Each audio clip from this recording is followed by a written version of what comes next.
देखिए, फ्लावर आपका बाइसेक्सुअल है।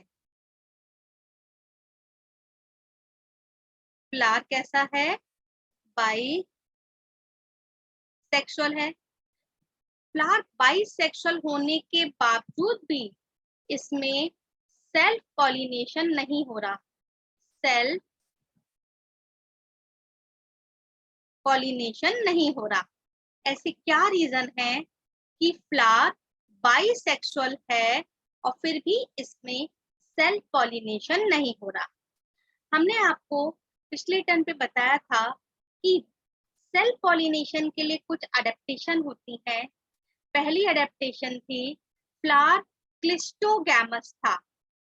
क्लिस्टोगैमस का मतलब आपके फ्लावर जो क्लोज्ड था या फिर कवर्ड होता है, जिससे कि दूसरे फ्लावर के पॉलन ग्रेन आकर इसे फर्टिलाइज ना करें। फिर दूसरी अडेप्टेशन थी इसमें कि दोनों रिप्रोडक्टिव ऑर्गन सेम टाइम पे मैच्योर हों। सेम टाइम पे मैच्योर हों।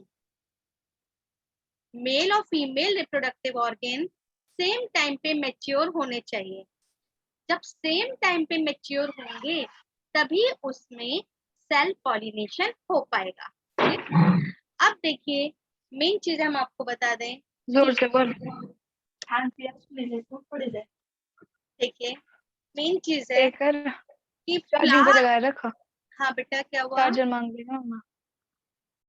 दिया, म्यूट कर ले बेटा साउंड। देखिए, अब हम कह रहे हैं कि फ्लावर आपका बाइसेक्सुअल है, लेकिन फिर भी इसमें सेल्फ पॉलिनेशन नहीं हो रहा। क्यों? तो इसमें पहला केस है आपके डाइकोगैमी। डाइकोगैमी डाइकोगैमी का मतलब है फ्लावर तो बाइसेक्सुअल है, पर उसके दोनों रिप्रोडक्टिव ऑर्गन सेम टाइम पे मैच्योर नहीं हो रहे। फ्लावर बाइसेक्सुअल है। फ्लावर कैसा है आपके? बाइसेक्सुअल, पर दोनों रिप्रोडक्टिव ऑर्गन सेम टाइम पे मैच्योर नहीं हो रहा है। तो जब आपके दोनों रिप्रोडक्टिव ऑर्गन सेम टाइम पे मैच्योर नहीं होंगे तो उनके बीच पॉलिनेशन नहीं हो पाएगा। तो इसलिए उनके बीच सेल्फ पॉलिनेशन नहीं हो पाना कहलाता है डाइकोगैमी। जब फ्लावर बाइसेक्सुअल है लेकिन उसके दोनों रिप्रोडक्टिव ऑर्गन सेम टाइम पे मैच्योर नहीं हो रहे हैं तो वो केस कहलाएगा डाइकोगैमी, जिस कारण इसमें सेल्फ पॉलिनेशन नहीं हो पाएगा। अगर इसमें मेल पहले डेवलप हो रहा है और फीमेल बाद में, तो उसे कहेंगे प्रोटोएंड्री। मेल पहले डेवलप हो रहा है और फीमेल बाद में, तो ये केस कहलाएगा प्रोटोएंड्री। तो जब मेल डेवलप हो जाएगा तो उसका पॉलिनेशन ऐसे फ्लावर की फीमेल से होगा जिसकी फीमेल डेवलप हो चुकी हो। तो ये केस कहलाएगा प्रोटोएंड्री। तो इसमें सेल्फ पॉलिनेशन नहीं होगा, बल्कि क्या होगा?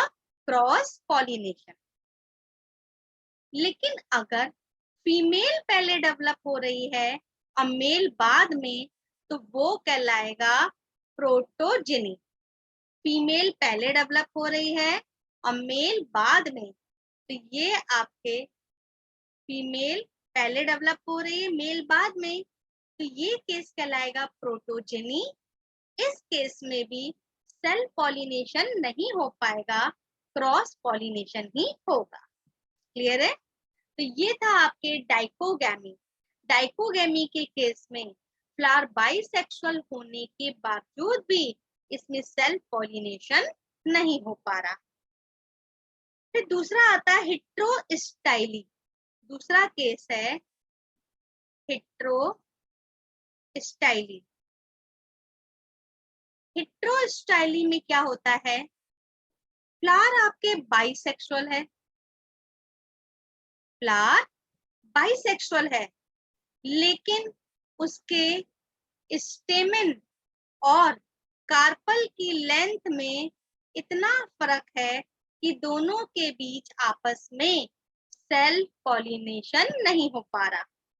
हेट्रोस्टाइली मतलब इनकी लेंथ में डिफरेंस है, और स्टिग्मा और एंथर, स्टिग्मा ये हो गया, एंथर ये हो गया, इन दोनों की लेंथ में इतना डिफरेंस है कि इनमें आपस में सेल्फ पॉलिनेशन नहीं हो पा रहा है। तो कौन सा पॉलिनेशन होगा? Cross pollination. और ये केस कहलाता है हेट्रोस्टाइली। ठीक है, तो हेट्रोस्टाइली में भी क्रॉस पॉलिनेशन होगा, भले ही चाहे फ्लावर आपके बाइसेक्सुअल है। फिर आइए, तीसरा केस है आपके जो हेरिकोगैमी। तीसरा केस है हिरकोगैमी। हिरकोगैमी में भी फ्लावर आपके बाइसेक्सुअल है। हिरकोगैमी, इसमें भी आपके फ्लावर बाइसेक्सुअल है। ये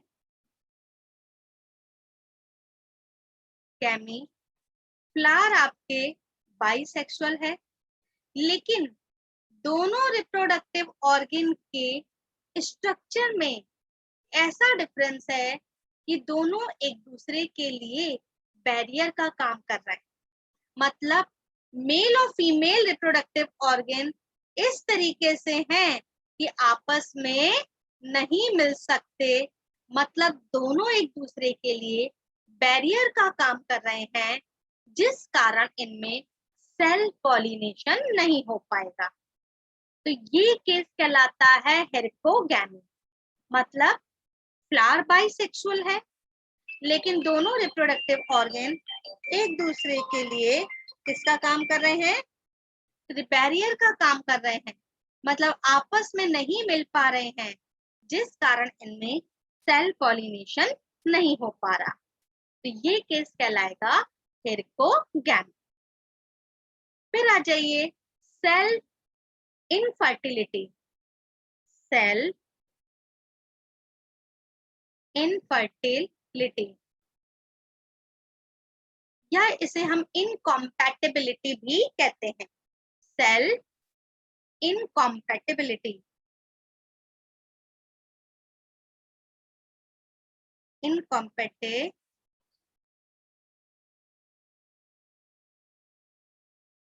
सेल इनकॉम्पैटिबिलिटी।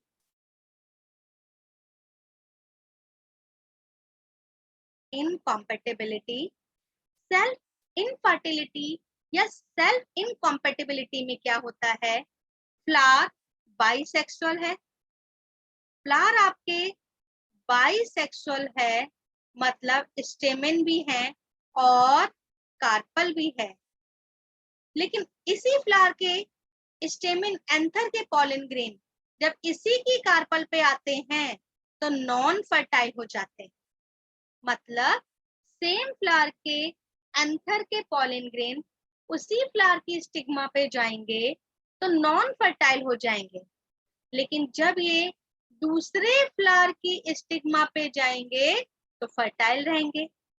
मतलब अपने फ्लावर के स्टिग्मा पे जाके नॉन फर्टाइल होंगे, पर दूसरे फ्लावर के स्टिग्मा पे जाएंगे तो फर्टाइल रहते हैं। तो ये केस कहलाता है सेल्फ इनफर्टिलिटी या सेल्फ इनकॉम्पैटिबिलिटी। तो ये आपके जो केस हैं, ये आपके फ्लावर बाइसेक्सुअल होने के बावजूद भी इनमें सेल्फ पॉलिनेशन नहीं होने देते। तो ये था आपके जो है 4 process: dichogamy, heterostyly, herkogamy and self incompatibility. जो ये केस थे, ये क्या बता रहे हैं कि फ्लावर आपका बाइसेक्सुअल है, लेकिन फिर भी इसमें सेल्फ पॉलिनेशन नहीं हो रहा है। यहाँ पे बेटा आप लोग को समझ में आ गया? किसी को कोई डाउट हो तो प्लीज पूछ ले। पॉलन ग्रेन आपके फीमेल के स्टिग्मा पे आ गए तो पॉलिनेशन प्रोसेस हो गया। अब देखिए, जब फीमेल के स्टिग्मा पे पॉलन ग्रेन आ जाएंगे, ये आपके फीमेल के कार्पल के ओवरी ये हो गया स्टिग्मा, और सॉरी ये स्टाइल, और ये हो जाएगा स्टिग्मा। ओवरी के अंदर होता है ओव्यूल, ओव्यूल के अंदर था एम्ब्रियो सेक, जिसमें ये antipodal cell, synergid cell, egg cell, और बीच में 2 पोलर न्यूक्लियाई। अब जब पॉलिनेशन से ये पॉलिन ग्रेन आपके कहाँ आ गए, फीमेल के स्टिग्मा पे आ जाएंगे। तो यहाँ पे आने के बाद सबसे पहले क्या प्रोसेस होगा, पॉलिन पिस्टल इंट्रैक्शन। जब आपके पॉलिन ग्रेन फीमेल के स्टिग्मा पे आ जाएंगे तो सबसे पहले प्रोसेस होगा pollen pistil interaction. Pollen pistil interaction में पॉलिन और पिस्टल के बीच इंट्रैक्शन में स्पीशीज मैचिंग टेस्ट होगा। पहले क्या होगा, स्पीशीज मैचिंग टेस्ट। सबसे पहले आपके स्पीशीज मैचिंग टेस्ट होगा।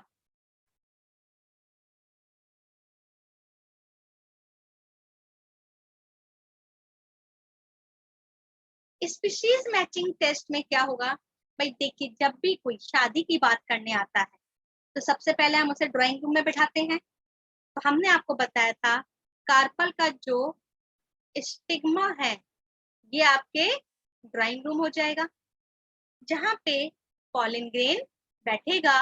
मतलब स्टिग्मा ही रिसेप्टर पार्ट है जो पॉलिन ग्रेन को अपने ऊपर रिसीव करेगा। और फिर इनमें पॉलिन पिस्टल इंट्रैक्शन होगा, मतलब स्पीशीज मैचिंग टेस्ट होगा। पहले अपन जात बिरादरी टेस्ट करते हैं कि आप हमारी जात के हैं या नहीं।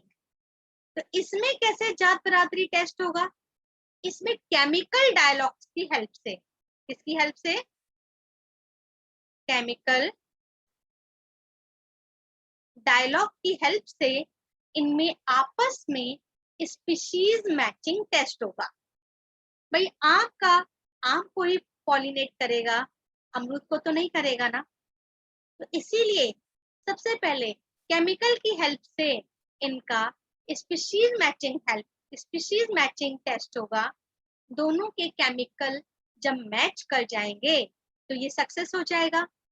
मतलब जो आपके स्टिग्मा सेम स्पीशीज जिसको रिसीव करना है, अगर केमिकल डायलॉग की हेल्प से वो सक्सेस हो जाता है तो उसको वो एक्सेप्ट कर लेगी, और अगर वो सक्सेस नहीं होता तो उसे वो रिजेक्ट कर देगी। तो एक्सेप्टेशन और रिजेक्शन प्रोसेस होगा। जो आपके केमिकल मैचिंग टेस्ट होने से जो सक्सेस हो जाएगा वो एक्सेप्ट हो जाएगा, और जो सक्सेस नहीं होगा वो रिजेक्ट हो जाएगा। अब जब अपन जात बिरादरी टेस्ट होने के बाद पता चलता अपनी जात के हैं तो अपन शादी पक्की हो गई तो मिठाई खिलाते हैं। तो इसी तरीके से ये आपके स्टिग्मा पॉलिन ग्रेन को भी शुगर सोल्यूशन प्रोवाइड करेगी, न्यूट्रिशन प्रोवाइड करेगी, जिसमें ये क्या प्रोवाइड करेगी, शुगर सोल्यूशन। तो ये पॉलिन ग्रेन हमने आपको बताया था, पॉलिन ग्रेन की एग्जाइन में जर्म पोर होते हैं, और ये जर्म पोर की हेल्प से शुगर सोल्यूशन को एब्सॉर्ब करेगा। तो जर्म पोर की हेल्प से जब ये शुगर सॉल्यूशन को एब्सॉर्ब करेगा तो फूल जाएगा, टर्जिड हो जाएगा। और जब ये टर्जिड हो जाएगा तो इसकी जो एग्जाइन है वो रैप्चर हो जाएगी, और एंटाइन जो है वो पॉलन ट्यूब के फॉर्म में बाहर आ जाएगी। एग्जाइन रैप्चर हो जाएगी, एंटाइन पॉलन ट्यूब के फॉर्म में बाहर आ जाएगी। हमने आपको बताया था कि पॉलिनेशन के पहले ही पॉलन ग्रेन 2 न्यूक्लियस वाला होता है। एक होता है वेजिटेटिव न्यूक्लियस और दूसरा छोटा होता है जर्मिनेटिव न्यूक्लियस।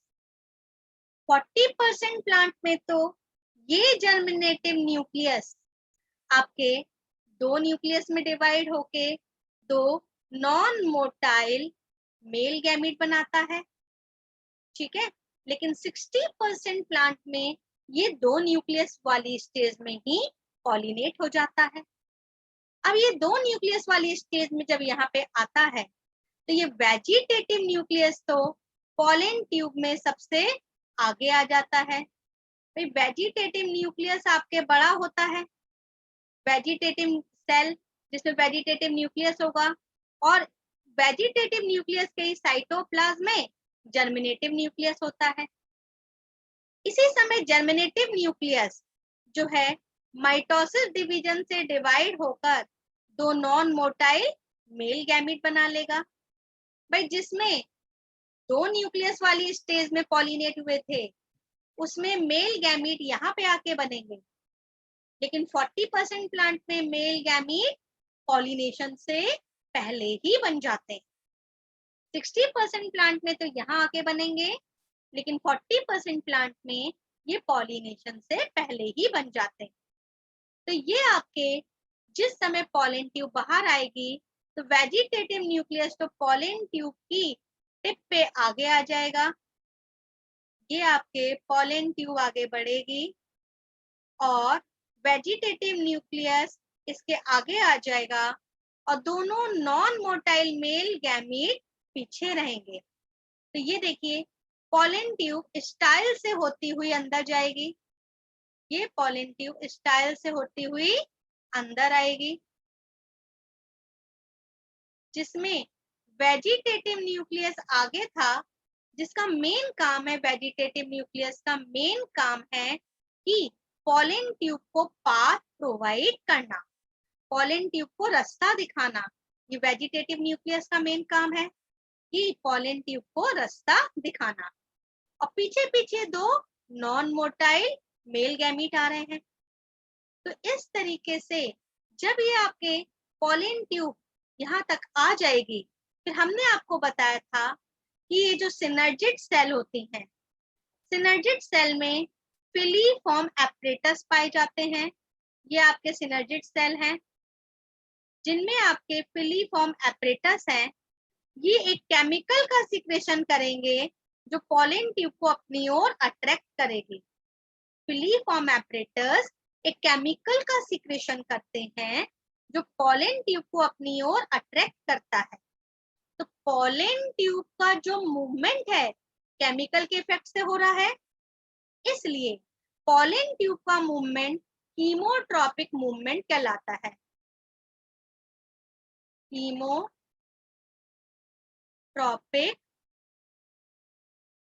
मूवमेंट कहलाता है। पॉलन ट्यूब केमिकल के इफेक्ट से मूव करती है जिसे हम कीमोट्रॉपिक मूवमेंट कहते हैं। तो केमिकल कौन सीक्रेट कर रहा है? ये सिनर्जिड सेल मतलब फिलीफॉर्म एपरेटस।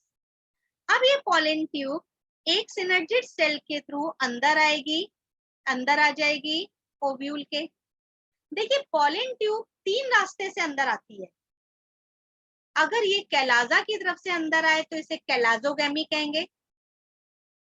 इंट्यूजमेंट से अंदर आए तो इसे हम जो है पोरोगैमी मीजोगैमी कहेंगे, और माइक्रोपिल की साइड से अंदर आएगी तो इसे हम पोरोगैमी कहते हैं।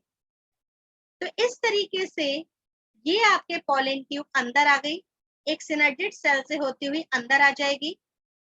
फिर सिनर्जिड सेल एक एंजाइम का सीक्रेशन करेगा जिससे पॉलन ट्यूब का टिप रैप्चर हो जाएगा। ये सिनर्जिड सेल एक एंजाइम के सीक्रेशन से पॉलन ट्यूब का टिप रैप्चर कर देगी, और जब पॉलन ट्यूब का टिप रैप्चर हो जाएगा तो ये दोनों non motile male gamete embryo sac के अंदर फ्री हो जाएंगे। तो ये हुआ आपके पॉलन पिस्टल इंटरेक्शन। मैं एक बार फिर से एक्सप्लेन कर रही हूँ, अच्छे से समझ लीजिए। पॉलन पिस्टल इंटरेक्शन में क्या होगा? सबसे पहले पॉलिनेशन से पॉलन ग्रेन स्टिग्मा पे आएंगे जहां पे स्पीशीज मैचिंग टेस्ट होगा। Species matching test chemical dialogue की हेल्प से होगा। ये आपके स्टिग्मा केमिकल का सिक्रेशन करेगी, जिससे कि आपके पॉलन ग्रेन और सबसे पहले केमिकल के सिक्रेशन से आपस में मैचिंग होगी, मतलब पॉलन और स्टिग्मा के केमिकल मैच कर जाएंगे तो ये एक्सेप्ट हो जाएगा रिलेशन। इसके बाद स्टिग्मा इसे शुगर सॉल्यूशन प्रोवाइड करेगा। शुगर सॉल्यूशन ये अपने जर्म पोर से एब्जॉर्ब करेगा। तो जब ये शुगर सॉल्यूशन एब्जॉर्ब करेगा तो फूल जाएगा, फूलेगा, टर्जिड होगा तो इसकी एग्जाइन रैप्चर हो जाएगी। एग्जाइन रैप्चर हो जाएगी तो इंटाइन पॉलन ट्यूब के फॉर्म में बाहर आएगी। ट्यूब में सबसे पहले वेजिटेटिव न्यूक्लियस आगे आ जाएगा और जर्मिनेटिव न्यूक्लियस माइटोसिस डिवीजन से डिवाइड होके दो नॉन मोटाइल मेल गैमीट बनाएगा जो पीछे पीछे आ जाएंगे। तो इस तरीके से pollen tube in male gamete को एम्ब्रियो सैक तक पहुंचाएगी। ये पॉलन ट्यूब स्टाइल से होती हुई आपके ओव्यूल में आएगी और इस ओव्यूल में ये आपके एम्ब्रियो सैक के अंदर एंटर करेगी। पॉलन ट्यूब को अट्रैक्ट करने का काम करती है सिनर्जिड सेल। ये आपके सिनर्जिड सेल जिनमें फिलीफॉर्म एक्टेटस पाए जाते हैं, जो केमिकल के सीक्रेशन से पॉलन ट्यूब को अपनी ओर अट्रैक्ट करेंगी। इसलिए पॉलन ट्यूब का मूवमेंट कहलाएगा कीमोट्रॉपिक मूवमेंट। अब पॉलन ट्यूब माइक्रोपिल से अंदर जाती पोरोगैमी के द्वारा, फिर ये सिनर्जिड सेल से एम्ब्रियो सैक के अंदर जाएगी। सिनर्जिड सेल एक केमिकल की हेल्प से, एंजाइम की हेल्प से पॉलन ट्यूब के टिप को डाइजेस्ट कर देगा, जिससे दोनों नॉन मोटाइल मेल गैमीट आपके एम्ब्रियो सैक के अंदर फ्री हो जाएंगे। तो ये था पूरा pollen pistol interaction. Pollen pistol interaction में जो है ये कहाँ पहुंच गए आपके मेल गैमीट एम्ब्रियो सैक के अंदर। तो अब जब दोनों केवल नॉन मोटाइल मेल गैमीट ही आपके एम्ब्रियो सैक के अंदर जाते हैं, तो एम्ब्रियो सैक के अंदर हमने आपको बताया था कि आपके क्या क्या होता है। ये ओव्यूल, ओव्यूल के अंदर ये एम्ब्रियो सैक, एम्ब्रियो सैक के अंदर ये एंटीपोडल सेल थी। हमने आपको बताया था एंटीपोडल सेल का कोई खास काम नहीं है, या तो फर्टिलाइजेशन के पहले या बाद में डीजनरेट हो जाएंगी। बीच में दो पोलर न्यूक्लियाई हैं आपके, पोलर न्यूक्लियाई, और यहाँ पे सिनर्जिड सेल का काम हो गया। नीचे बची हमारी ये एग सेल, ठीक है। अब यहाँ पे आपके आगे दो नॉन मोटाइल मेल गैमीट। तो हमने आपको बताया था कि एंजियोस्पर्म प्लांट का कैरेक्टरिस्टिक फीचर है इसमें double fertilisation, double fertilisation and triple fusion, triple fusion. ये आपके एंजियोस्पर्म प्लांट का कैरेक्टरिस्टिक फीचर है, double fertilisation and triple fusion.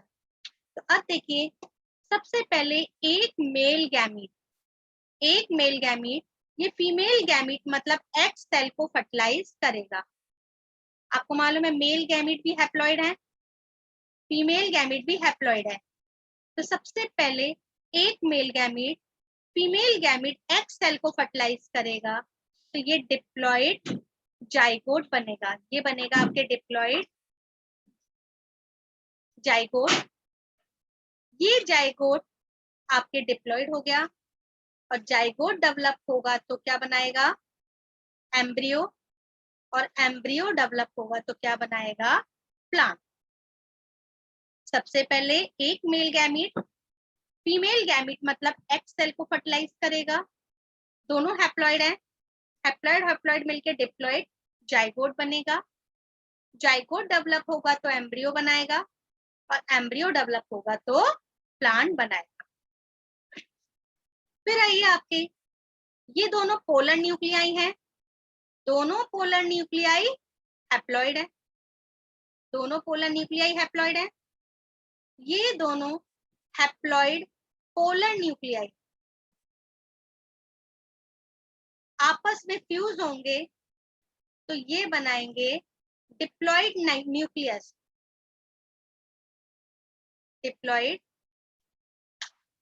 Nucleus. दोनों पोलर न्यूक्लियाई आपस में फ्यूज होंगे तो ये बनाएंगे डिप्लॉइड न्यूक्लियस। अब दूसरा वाला मेल गैमीट, दूसरा वाला मेल गैमीट, ये पहला वाला मेल गैमीट और ये दूसरा वाला मेल गैमीट जो कि हैप्लॉइड है, इस डिप्लॉइड न्यूक्लियस को फर्टिलाइज करेगा। किसको फर्टिलाइज